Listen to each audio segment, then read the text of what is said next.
My first love. Why men fall faster than women. I used to tell everyone that I wasn't the emotional type.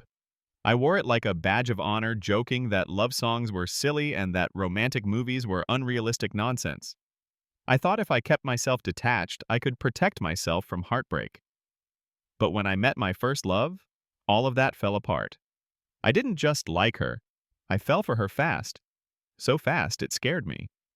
Before she even knew my middle name, I was already imagining our future together. And that's when I realized something important about myself.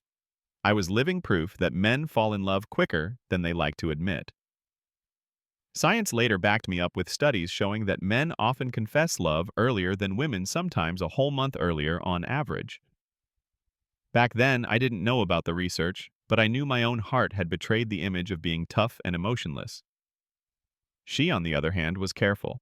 Where I jumped in with both feet, she stepped slowly, testing the water, watching how I acted, seeing if I was really as genuine as I seemed.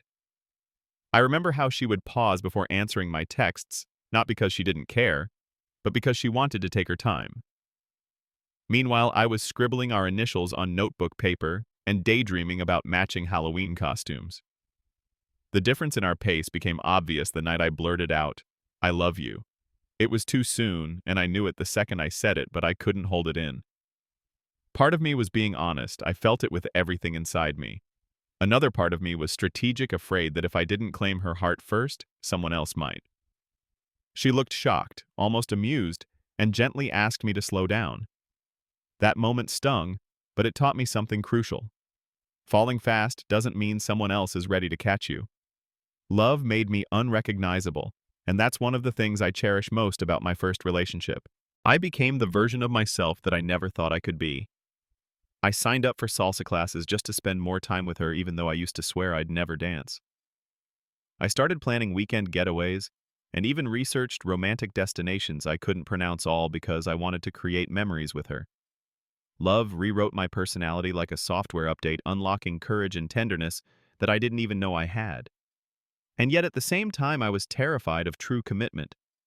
That was the contradiction I couldn't escape. I could fall in love in 3 weeks, but it took me half a year to feel comfortable leaving a toothbrush at her apartment. I wanted her in every way, yet the thought of meeting her parents gave me anxiety. Back then, I didn't understand why I was both so eager and so hesitant.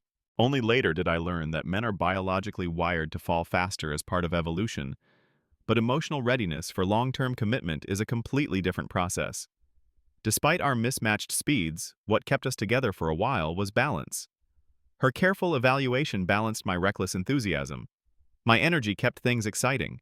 Her patience grounded me when I rushed ahead too quickly. Together, we created something both intense and stabilizing. It wasn't perfect. No first love ever is, but it was powerful enough to leave lessons I still carry to this day.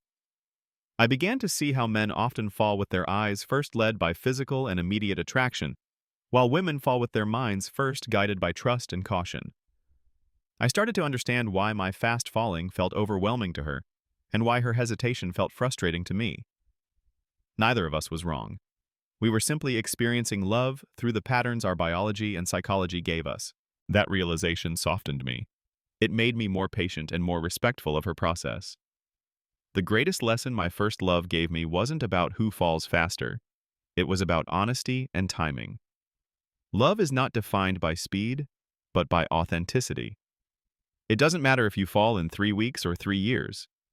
What matters is being true about your feelings and respecting the rhythm of your partner. My first love didn't last forever, but it shaped how I approach relationships to this day. It taught me that falling fast doesn't make me weak. It makes me human.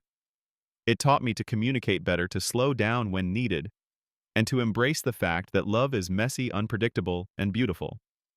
Maybe that's the purpose of a first love, not just to make your heart race, but to teach you how to carry it better the next time.